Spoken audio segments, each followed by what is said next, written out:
তাহলে কয়েকটা ভৌত রাশির পরিমাপ কী করে করতে হয় সে সম্পর্কে বলা হয়েছে। যেমন দৈর্ঘ্য কী করে মাপতে হয়, ভর কী করে মাপতে হয়, সময় কী করে মাপতে হয়, বা ক্ষেত্রফল কী করে মাপা হয়, এ সম্পর্কে তোমার বলা হয়েছে। এখন আর একটা ভৌত রাশির পরিমাপ সম্পর্কে পড়তে হবে। সেই ভৌত রাশিটা হলো যে আয়তন। যে আয়তন কি করে মাপা হয়, তা আয়তনের একটা আয়তন নির্ণয়ের জন্য তোমার একটা সূত্র আছে। যেমন ক্ষেত্রফল নির্ণয়ের ফর্মুলা আছে। আয়তক্ষেত্রের ক্ষেত্রফল হলে দৈর্ঘ্য ইন্টু প্রস্থ হয়, রম্বসের ক্ষেত্রফল হলে হ্যাপ ইন্টু কর্ণদ্বয়ের গুণফল হয়। এরম যেমন ফর্মুলা আছে, সেই রকম আয়তন নির্ণয়েরও ফর্মুলা আছে। যেমন কোনো বস্তু যদি তোমার গোলকাকার হয়, মার্বেল, তার আয়তনের ফর্মুলা হয় 4/3 পাই ইন্টু আর কিউব। পাই কথার অলরেডি পরিচিত হয়ে গেছো। ধ্রুবক রাশি, এর মান 22/7 বা 3.14। এটা হচ্ছে মার্বেলের আয়তন নির্ণয়ের ফর্মুলা। এরপর যদি বস্তুটা ঘনক আকার হয়, তার আয়তন হয় একটা বাহুর হোল কিউব, এ কিউব বলা হয়। এ হচ্ছে বাহুর দৈর্ঘ্য। বস্তুটা যদি তোমার আয়ত ঘনক আকার হয়, যেমন একটা ইট, একটা নির্দিষ্ট দৈর্ঘ্য আছে, একটা প্রস্থ আছে, একটা উচ্চতা আছে, তার আয়তনের ফর্মুলা হয় দৈর্ঘ্য ইন্টু প্রস্থ ইন্টু উচ্চতা। তা এই ফর্মুলা প্রয়োগ করে কোনো বস্তুর আয়তন নির্ণয় করা যায়। আবার দেখো, এই বস্তুটার যদি কোনো নির্দিষ্ট জ্যামিতিক আকার না থাকে, তাহলে তার আয়তন কীরূপে নির্ণয় করবে? তোমার বিজ্ঞান এত ডেভেলপ করে গেছে, মানে নিয়মিত আকৃতির বস্তুর আয়তন নির্ণয়ের ফর্মুলা আছে এবং তার সাহায্যে আয়তন নির্ণয় করে ফেলছো। তাহলে যে বস্তুটা অনিয়মিত, তার কোনো ফর্মুলা নেই বলে কি কাজটা পড়ে থাকবে? আজকের দিনে বিজ্ঞান এত ডেভেলপ করে যাওয়া সত্ত্বেও অনিয়মিত আকারের বস্তু, মানে তোমায় বলেইছি যে যার কোনো নির্দিষ্ট জ্যামিতিক আকার নেই। যেমন এই রাস্তাতে যে পাথরগুলো পড়ে থাকে, বা বাড়ির যে ছাদ ঢালাই করে পাথরগুলো, সেই পাথরগুলোর তুমি নির্দিষ্ট কোনো আকৃতি পাবে না। না ঘনক আকার, না আয়ত ঘনক আকার, না গোলক আকার, না চোঙাকার। চোঙেরও আয়তনের ফর্মুলা আছে, কোনোটাই তুমি পাবে না। তাহলে এই বস্তুর আয়তন কীরূপে নির্ণয় করা হবে, এটাই হচ্ছে তোমার কথা। তা এই জন্য তোমার হেডিংটা দেয় বইতে, দেখবে একটা অনিয়মিত আকারের বস্তুর আয়তন কীরূপে মাপা যায়। তা মনে রাখবে, কোনো তরল পদার্থের আয়তনকে মাপা হয় আয়তন মাপক চোঙের সাহায্যে, মেজারিং সিলিন্ডার। মেজারিং সিলিন্ডার জিনিসটা কেমন না, একটা চোঙ, তার গায়ে আয়তন নির্দেশক দাগ কাটা থাকে। যেমন তোমার জ্যামিতি বক্সের যে স্কেল, তার গায়ে দৈর্ঘ্য নির্দেশক দাগ কাটা থাকে, সেই রকম তোমার চোঙের গায়ে আয়তন নির্দেশক দাগ কাটা থাকে, অর্থাৎ ওই চোঙের মধ্যে যদি কোনো একটা লিকুইডকে রাখো, লিকুইডটা 10 দাগ পর্যন্ত যদি থাকে, তাহলে বলতে হবে যে ওই লিকুইডের আয়তন 10 ঘন সেন্টিমিটার। একইভাবে যদি 20 দাগ পর্যন্ত থাকে, তাহলে বলতে হবে আয়তনটা 20 ঘন সেন্টিমিটার। এটা আয়তন মাপক চোঙটা হয়তো তোমরা অনেকেই দেখেছো, দেখবে ওষুধের দোকানে থাকে, ওষুধের দোকানে বিভিন্ন জিনিস মেশাতে হয়, বা তোমার হসপিটালে থাকে।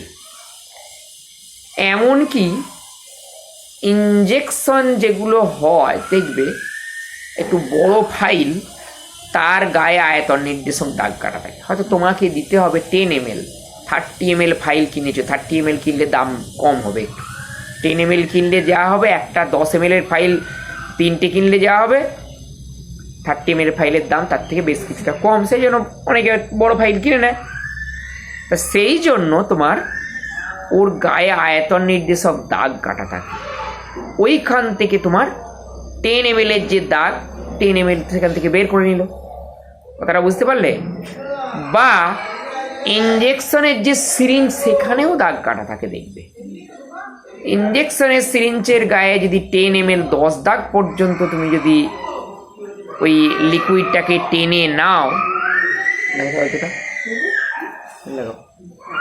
তাহলে যদি 10 দাগ পর্যন্ত তুমি টেনে নাও, তাহলে তোমার বলতে হবে হ্যাঁ 10 মিলিমিটার তুমি ওষুধ নিয়েছো।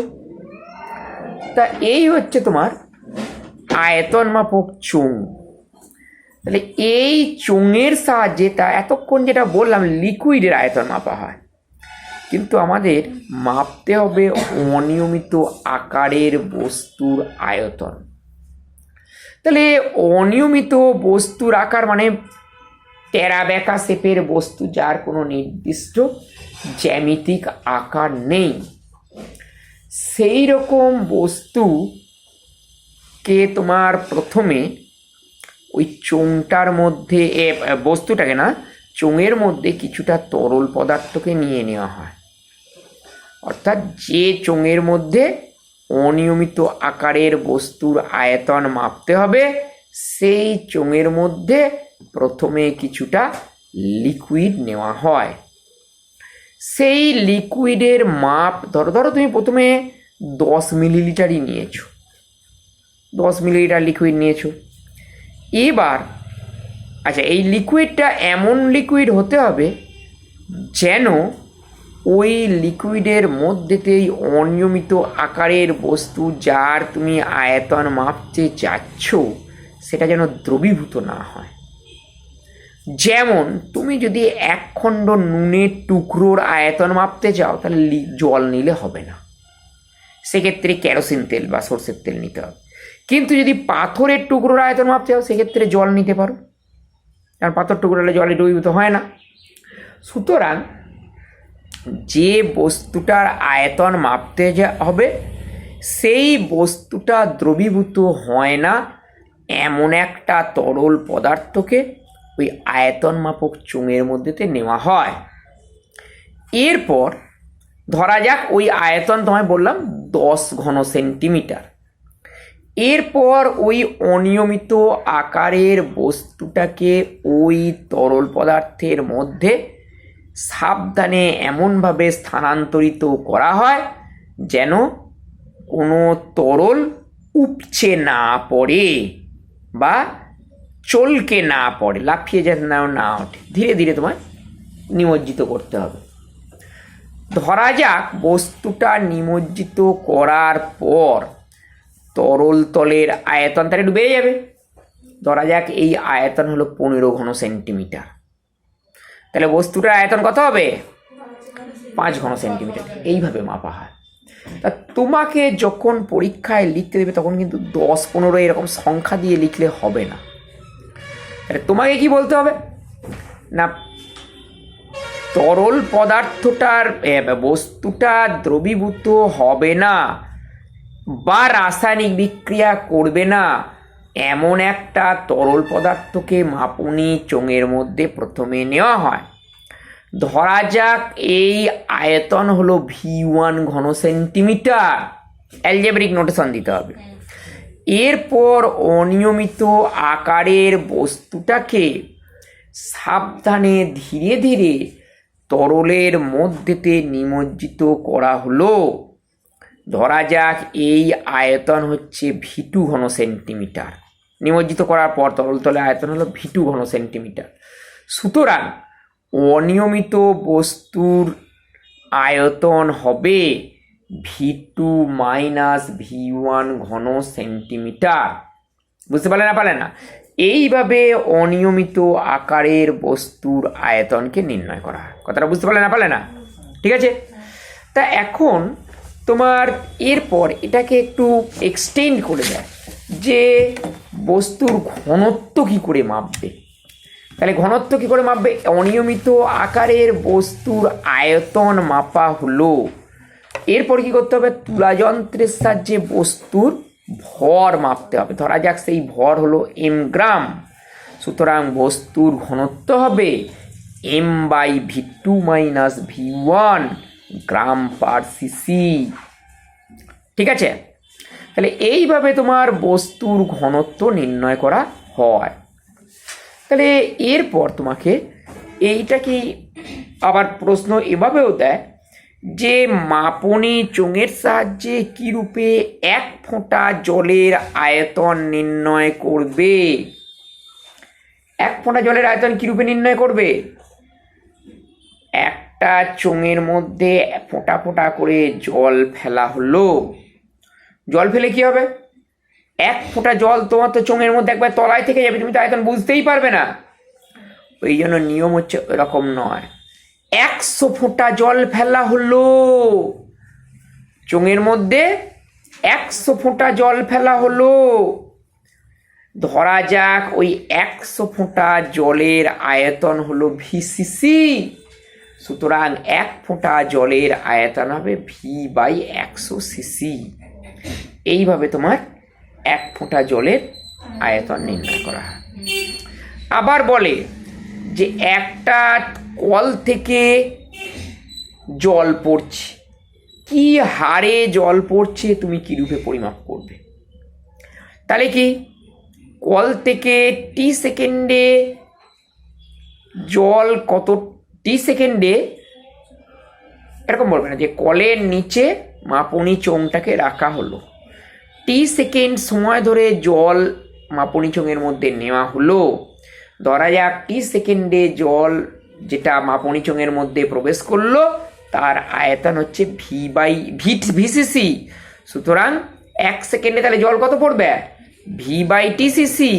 সুতরাং জল পড়ার হার V/T, এত সিসি পার সেকেন্ড। এইভাবে তোমার তরল পড়ার হার নির্ণয় করা হয়। ঠিক আছে। আচ্ছা, এই প্রসঙ্গে আর একটা তোমার কথা আগের দিন আমি বলিনি, যেটা হচ্ছে যে একটা তুলাযন্ত্রের সাহায্যে বস্তুর ভর তো মাপছো, কিন্তু তুলাযন্ত্রের ভর যদি অসমান হয় তাহলে কি রূপে বস্তুর আয়তনকে, বস্তুর ভর মাপবে? অর্থাৎ তোমার তুলাযন্ত্রের যে বাহু, তুমি মুদিখানার দোকানে দেখবে যে ওপরে যে রডটা আছে তার ঠিক মাঝে কাঁটাটাকে বাঁধা আছে। এই কাঁটাটা মাঝে এনে একটু ডান দিক বা বাঁ দিক চেপে আছে। সেক্ষেত্রে তুমি যদি কোনো একটা বস্তুর ভর মাপো, 500 গ্রাম যদি কোনো জিনিস কেনো দোকান থেকে, যদি দোকানদার ওই রকম তুলাযন্ত্র ব্যবহার করেন তাহলে হয় তুমি ঠকবে, না হয় দোকানদার ঠকবে। দোকানদার ঠকবে না, সে এমন যন্ত্রপাতি ব্যবহার করবে সে তোমাকেই ঠকাবে। তাহলে কথাটা হচ্ছে যে একটা তুলাযন্ত্রের 2 বাহুর দৈর্ঘ্য যদি অসমান হয় তাহলে সেক্ষেত্রে তুমি কি রূপে ভর পরিমাপ করবে? তাই এক্ষেত্রে করা হয় কি, ধরো বস্তুটার ভর মাপবে, অর্থাৎ বস্তুর পরিমাণ নির্দিষ্ট। তাহলে বস্তুটাকে একবার বাম তুলা পাত্রে চাপানো হয়, চাপিয়ে তাকে বাটখারা দিয়ে ব্যালেন্স করা হয়। আর একবার ডান তুলা পাত্রে চাপানো হয়, তখন বাম তুলা পাত্রে বাটখারা চাপানো হয়, দিয়ে বাটখারা দিয়ে ব্যালেন্স করা হয়। তাহলে ধরা যাক এই দুই ক্ষেত্রে বাটখারার পরিমাণ হলো যথাক্রমে M1 ও M2। সেক্ষেত্রে বস্তুর ভর হয়ে যাবে √M1 M2, √M1 M2। এই ফর্মুলার সাহায্যে বস্তুটার ভর নির্ণয় করা হয়। কথাটা বুঝতে পারলে না? হ্যাঁ, এইভাবে তোমার যদি বাহু দুটো অসমান হয় তাহলে ভর নির্ণয় করা হয়।